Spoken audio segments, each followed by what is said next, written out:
here with another banger. I'm always saying it's a banger, but this one right here is super legendary on Nomad Hoops. I mean, like, forget it, yo. Corey Homicide Williams. What's going on, man? How you doing, brother? Finally got it to where we on the same page, man. What's going on? How you Man, doing? man, I'm doing very well. I'm doing very well. I'm ecstatic right now. A lot of people are ecstatic and ready to hear you speak because they have no idea. They know on my show when I talk, it's a little bit different than when you normally hear an interview. So like, let's go ahead and jump straight into it. So the first thing is and this is a little bit different because like I normally don't take notes, but I had to take some notes on this because these questions specifically I wanted to ask you. So the first one is being from Bronx, New York, uh being from the Bronx, New York, how did that affect you with your upbringing as a person and as a player? I mean, well, growing up in New York City, there's a whole lot of talent. Everybody could hoop. I look at it like this. For people who don't really get it, at least the era when I came up, um, New York with ball players is like LA with actors and models. Everybody's one. You know what I mean? So you have some beautiful models and some amazing actors and actresses. So the talent was on a level that it was uncomparable to anywhere else in the world as far as basketball is concerned. So if you wanted to play the game, one, you had to be competitive, and two, you had to be really good. I was competitive, but I wasn't that good growing up. So it forced me to have to continue to work hard every day.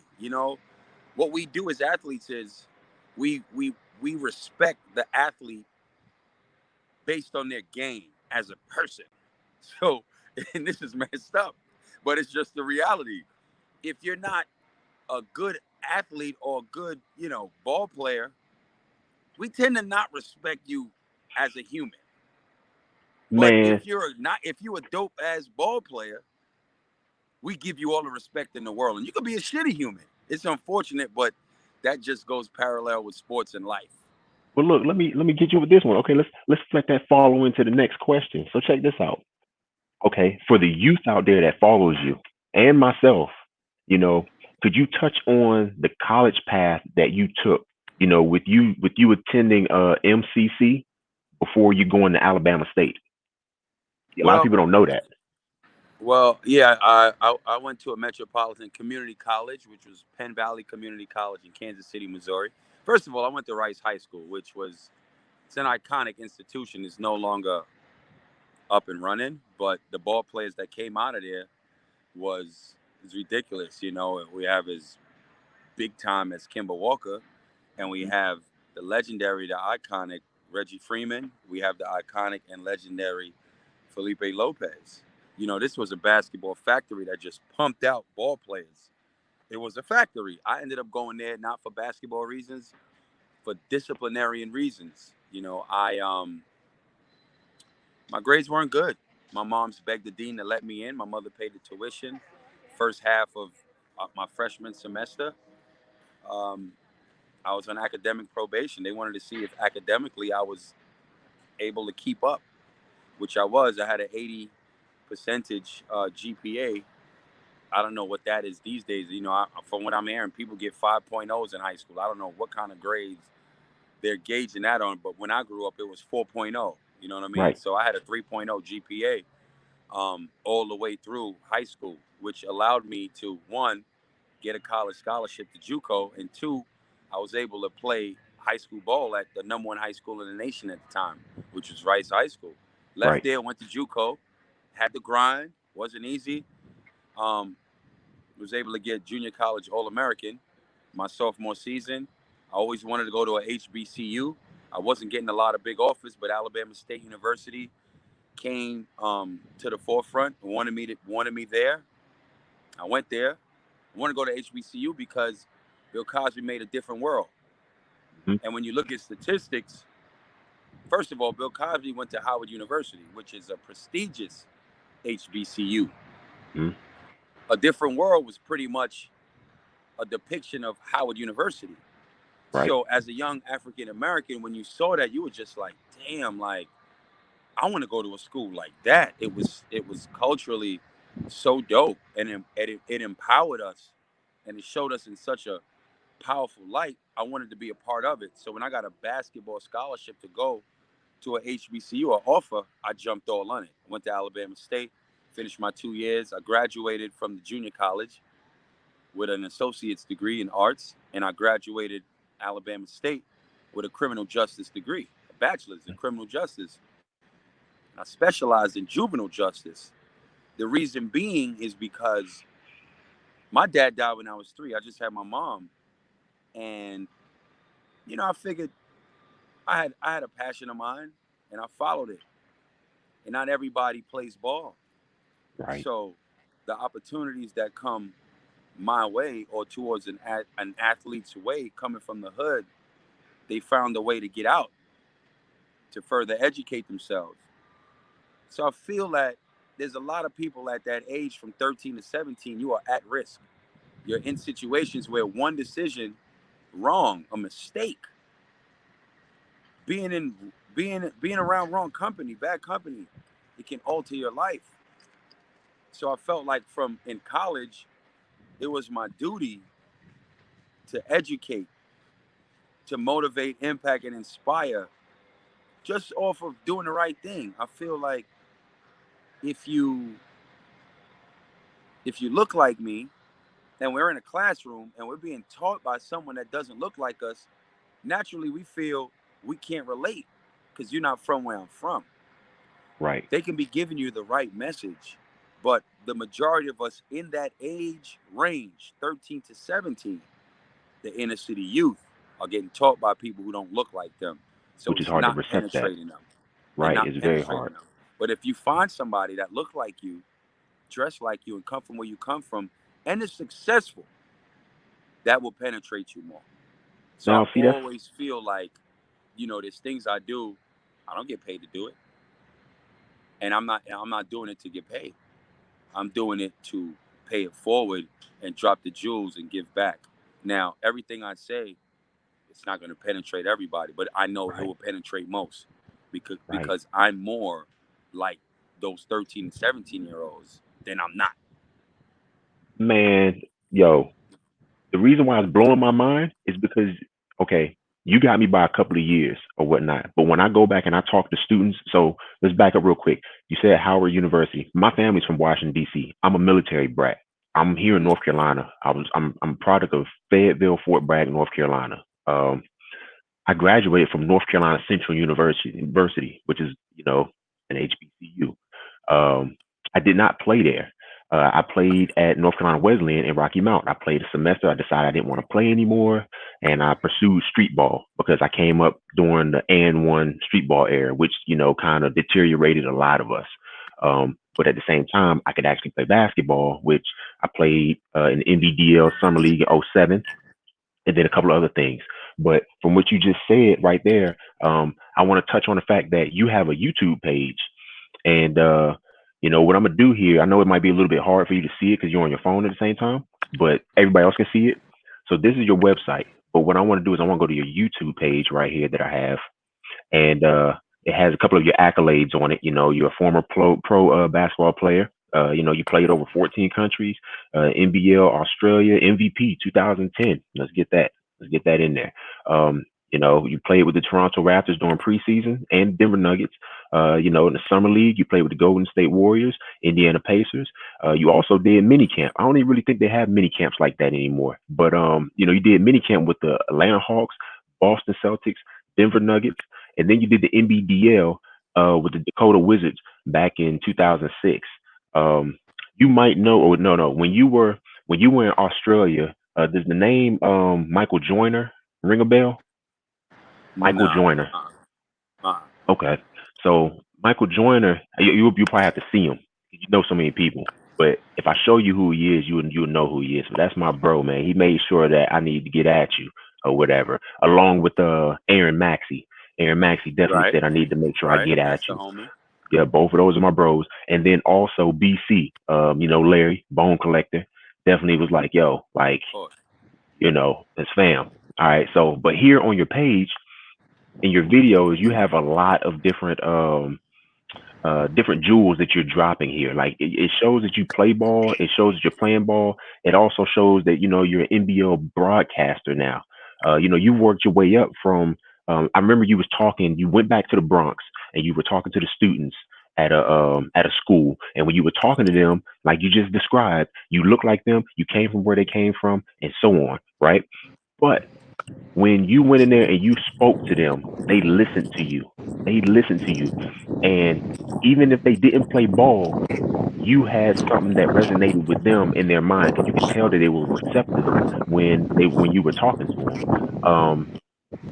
But let me ask you this: how was it when you made the jump from being a player to being a broadcaster? Like, what led that?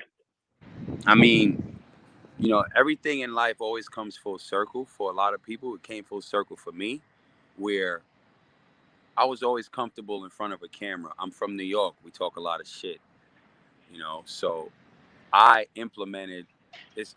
It's just in my DNA coming from New York. So what I would do is, I was very fortunate to sign a sneaker deal with a company called K1X, based Hmm. out of Munich, Germany. They gave me my own signature shoe.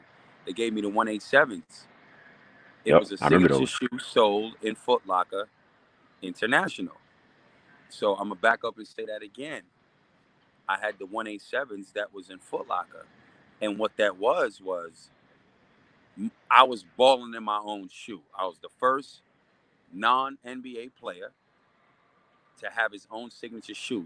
When you would walk in the Foot Locker, you would see the Melos, the Jordans, LeBrons. You would see the Homicides. I had Hmm. billboards all over the world. So I was in magazines. I've been on 3 or 4 magazine covers. Yes, Listen, the only thing missing from my life is a bank account with about $100 million. I done did everything NBA players do. I live the same type of life. I've traveled all over the world. You know what I'm saying? When guys are that's done right. in the NBA, if they are good enough, charismatic enough, or won enough and popular enough, afterwards, when the game is over, they go and do that. They commentate on TV. Charles Barkley, you know, Kenny the Jet, Jalen Rose, Chauncey Billups. That is the new wave. They are able to do that because, one, like I said, they're good enough. Two, they can articulate themselves enough better to the masses. And three, their body of work is done on U.S. soil, so they get those opportunities there, rightful enough. NBA players, NFL, Major League Baseball, tennis, hockey, football. You get what I'm saying? Me, That's right. I'm an international basketball pro, so my body of work is not done in America. My body of work is done on foreign soil. I hit the ground running when I played in Australia. So the opportunity for me to commentate here, it was fitting because my body of work was done here. It wasn't that difficult for me to transition to commentating because I've talked in front of a camera all my life. Now you're paying me to talk about a game that I love and I've done my whole life. That's not work to me. This is not hard to me. I I don't don't need a know. bunch of notes in front of my face. You know what I mean? I'm talking it as I see it. I know when, for example, notes in front of you can't tell you this guy in the fourth quarter don't want to shoot the fucking ball because his nuts is tight. I've been in that situation before. No analyst or commentator that never played can read that. Nope. I know if I dribble penetrate, kick the ball to the corner for a wide open three to a player, and he passes that shit back to me, what that mean? He tired. He He don't don't want want the it. fucking ball, B. He don't want it. I don't need no papers to read it. Papers Man. can't tell me that. If I'm coming in with papers, I might come in with notes that'll be like, look, it'll strengthen the argument where I say, all right, cool. Aaron Maxey, last 5 games, he's been averaging like 12 and 4. And this is a guy that averages 20 and 8. Your team is 1 and 3 because of you not performing. Step your game up, fam. You looking real suspect out here. That's the only way I would come come with notes to strengthen the argument. So a guy who might be a fan of Aaron Maxey's that wants to look at me and say, "Oh, Homicide's just a hater." Well, you come with stats. Stats don't lie. Right. Outside of that, Exactly. I'm just pulling up to the game straight up, no notes. Let's do it. Call it as I see it. That's what I love about it, man. Like there's no one else doing that. There's no one else doing that. You're the first. You're an originator. You're a trendsetter. You have been a trendsetter for decades now. You know. Now what I want to talk to you about real quick, because I got you for about like 5 more minutes. And what I want to talk to you about is so tell me about the three on three hustle, man. Because Yeah. because here in America we don't have that. Now my team, Nomadhoops, we just won the qualifying here in North Carolina, and we're going to Atlanta next Right. weekend to go play in the regionals. So we're trying to get a chance to make it to the U.S. team, which I know is super difficult, but at the same time, it's all about rank. It's all about being able to play in these games. So Right. can you enlighten us Well, more about the 3-on-3?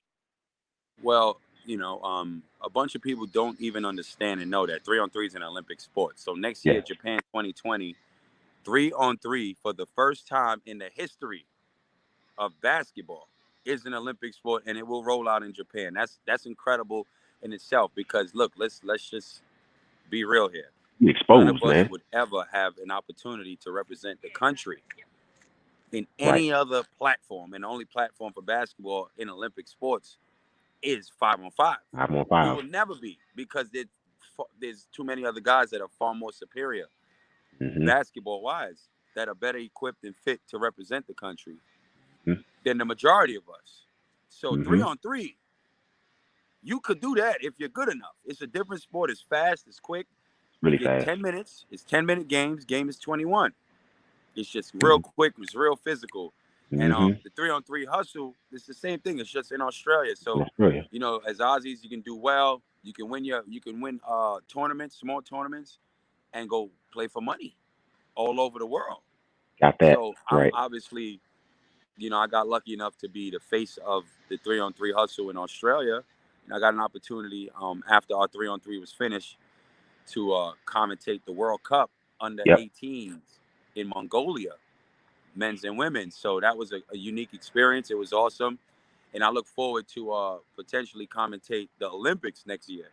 Got to. So You got to, yeah, for bro. the 3-on-3 division. So, it's just a lot going on. There's just so many different platforms and outlets now for guys that won't able to touch the NBA to play this game, represent their country, and make money doing so. So it's just a great time right now for Oh, it's okay, just there a you go. great time right now for basketball, for all levels and all ages. Yeah, definitely. It really is. I mean, like it's super fast. I just introduced a couple of guys to it in my gym. I go to one of those Lifetime Fitness joints. And I Yeah. introduced my guys because I'm like, I don't get to play anybody. Like I have a ball and everything, and I don't get to play anybody. When I showed them, and they was like, "Yo, this game is like dope." We played like 7 games in like 30 minutes. Except we took away the fouls because first of all, they're not calling no fouls out there, man. I Oh, they know, definitely not calling no I fouls. know. That's street ball. That's I'm real getting street ball. bodied. You're gonna have to play through a whole lot of. It's way more physical. Way So it's physical. not for everybody. There's most guys that can excel in 5-on-5 that would never be able to play 3-on-3 basketball, because some guys play for the fouls. Some guys don't like physical play. Hmm. So if you don't like physical play or can't play through fouls, that's not the game for you. Right. Now, look, I want to do this. I'm going to do this last thing. So I got this video here. This is from somebody else on YouTube or whatever. But basically, is you playing in the EBC going up against Alamo. RIP, man. And I just kind of want you just to just tell us about like that game in general, man. Like that atmosphere, like representing the BX and going out there putting in work like you did. I mean, that's what you do. Well, God bless the dead.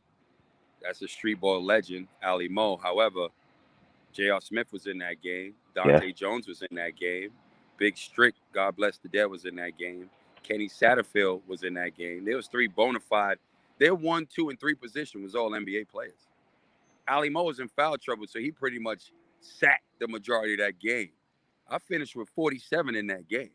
So that game wasn't even about me and Ali Mo anymore. Once he got in foul trouble, he had to sit and watch. Hmm. This was the game that let the world know This ain't N1. No, That's the thing. I don't play N1 ball.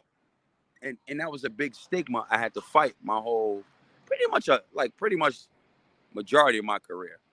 Well, that's because a lot of people think New York is represented of, like, they automatically feel like if you're from New York, then you play N1 ball. You do tricks. You can't play basketball. You just, you play too much. But that's not the case with everybody. And exactly. I mean, look at this game. You don't see NBA players playing N1 basketball. 3 of them. No. But the point is, that was a defining moment for me. That was the second defining moment. The first one was when I was getting this trophy right here. That was from the summer before. I had to jump on a plane and get out the country to go play. So I wasn't able to get that's the MVP of the league at Rucker Park, that trophy I was given, because I scored 27 points on Ron Artest in the playoffs the season before.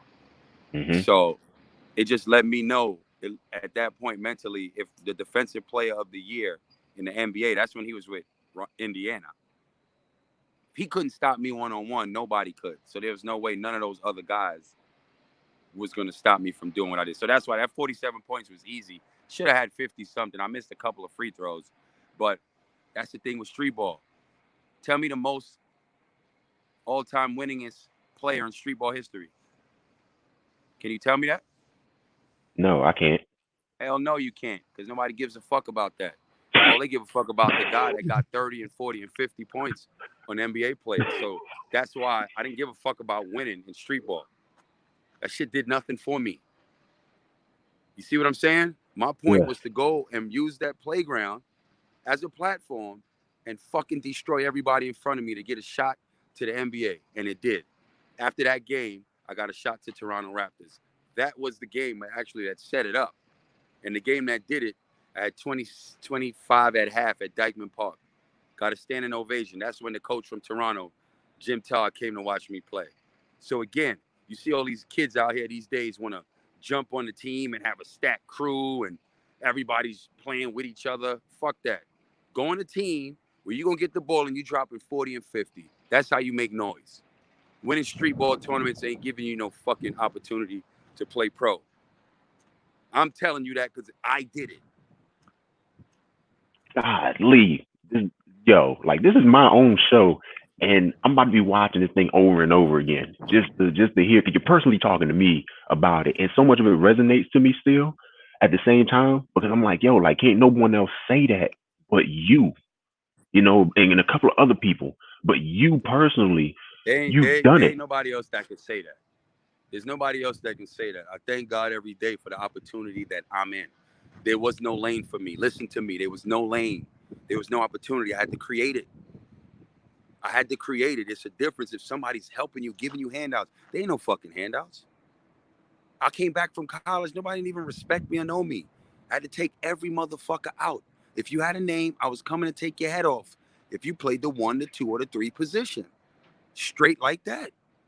Straight up. Ain't nobody help me. So can't nobody say no shit like this but me. And I always pay it forward. I always drop jewels. If you're not built for this shit, leave it alone. This shit is different. This is different. It's beautiful, but it's different. It's a different type of savage it takes for you to get to where you need to get to. There ain't no help. It's only the 1% go to the league. All right? Let me break this shit down for anybody who's listening to it, because people don't look at it like this. How many players in the NBA on each team? Like 15. I'm going to do the math with you real quick, right? It's like 15. How many teams in the NBA? 30. 30 times 15 is what? 450. 450 players in the league, okay? Let's do the math. We're going to cut that in half. That's 225, right? 225 is pretty much like the veterans, the super duper stars, the top 8 in your rotation, whatever, right? Cool. Right. 225 left. Let's cut that in half, right? 112 and a half. That's the next generation that's next to become superstars. You know what I mean? Like the Jason Tatums and these guys, right? Cool. We got 112 and a half. Cut that in half. That's all right. 112 and 112 is what, it's 56, 25. 56, yeah, right? 56. Cool. 56. That was the draft class from last year, right? 56 left. Now, these are the guys I might have, the 14th and the 15th player, some shit like that, right? Okay. Cool. 56 players. The game is no longer domestic. All right? The game is global. All right. You watching the World Cup right now? They got some Yep. serious motherfuckers that can hoop all over the world. They can play all over, right? And they coming over here and they getting put on, they got right? dudes playing. They dead nice, right? Right. So, from a business perspective, just think business. If you're the NBA, and you in America, and you want to make some serious money on the other side of the world, because we talking about viewership, merchandise, and these type of things. This is the shit young ball players that American don't even think of, can't even fathom, because they're not thinking like that. Why would I take another brother from America? Why won't I get an Asian? It's 2 fucking billion people in Asia. 2 billion. All I'm gonna do is sit him on the bench. He ain't gonna play. However, they gonna represent him and buy that jersey. That's sales. A young brother can't do that. An average brother to get for the 14th spot we talking, or the 15th spot. All right, you know what you call shit like that? Politics, business. Okay, I'm gonna give you another example. I could be in the NBA right now in training camp, busting somebody's ass, right? But the free agent right now is somebody like, okay, I'm gonna put it to you like this. I'm gonna give you a real life example. Let's say J.R. Smith, 6th man of the year, right? Mm-hmm. Yep. Resigns. He's with the Knicks. He's a free agent. His brother Chris Smith is not an NBA player, right? Right. He's not an NBA player.